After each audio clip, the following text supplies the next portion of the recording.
আসসালামু আলাইকুম ওয়া রাহমাতুল্লাহি ওয়া বারাকাতুহু। প্রিয় ভাইয়েরা, আরবি ভাষা শিক্ষার ক্লাসে আপনাদেরকে স্বাগত।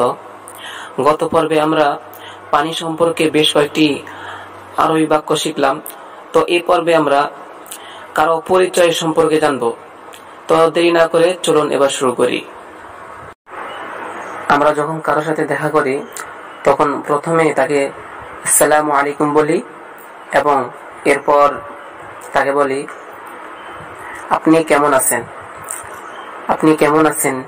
তো এটাকে সঠিক আরবি ভাষায় বলা হয় কাইফা হালুক, কাইফা হালুকা। আপনি কেমন আছেন, কাইফা হালুকা। এরপর আমরা জিজ্ঞাসা করি এখানে আসুন, এরপর আমরা বলি এখানে আসুন। তো এটাকে আরবি ভাষায় বলা হয় তাআল হুনা, তাআল হুনা। এখানে আসুন, তাআল হুনা। এরপর আমরা জিজ্ঞাসা করি আপনি কে, আপনি কে। এটাকে আরবি ভাষায় বলা হয় মান আনতা, মান আনতা। আপনি কে, মান আনতা। আপনি কে। এরপর আমরা বলি আপনার নাম কি, আপনার নাম কি।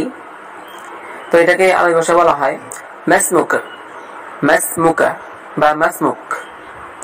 এখানে কাটা পুরুষের ক্ষেত্রে ব্যবহার হয় মাসমুকা, এটা পুরুষের ক্ষেত্রে ব্যবহার হয়, আর মহিলাদের ক্ষেত্রে ব্যবহার হয় মাসমুকি।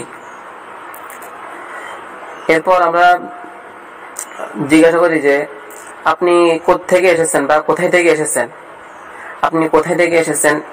এটাকে আরবি ভাষায় বলা হয় মিন আইনা জিতা, মিন আইনা জিতা।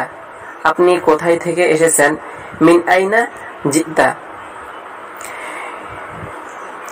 এরপর আমরা জিজ্ঞাসা করি আপনি কেন এসেছেন, আপনি কেন এসেছেন।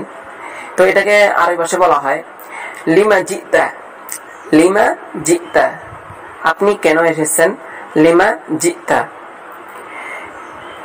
এরপর আমরা জিজ্ঞাসা করি যে আপনার বাড়ি কোথায়, আপনার বাড়ি কোথায়।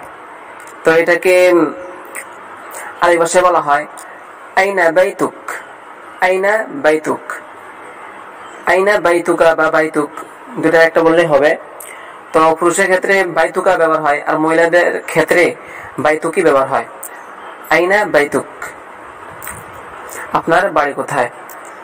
এরপর আমরা বলি এখান থেকে যান, এখান থেকে যান।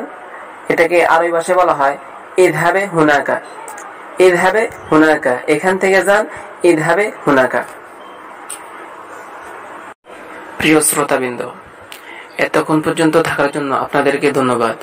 আসসালামু আলাইকুম ওয়া রাহমাতুল্লাহি ওয়া বারাকাতুহু।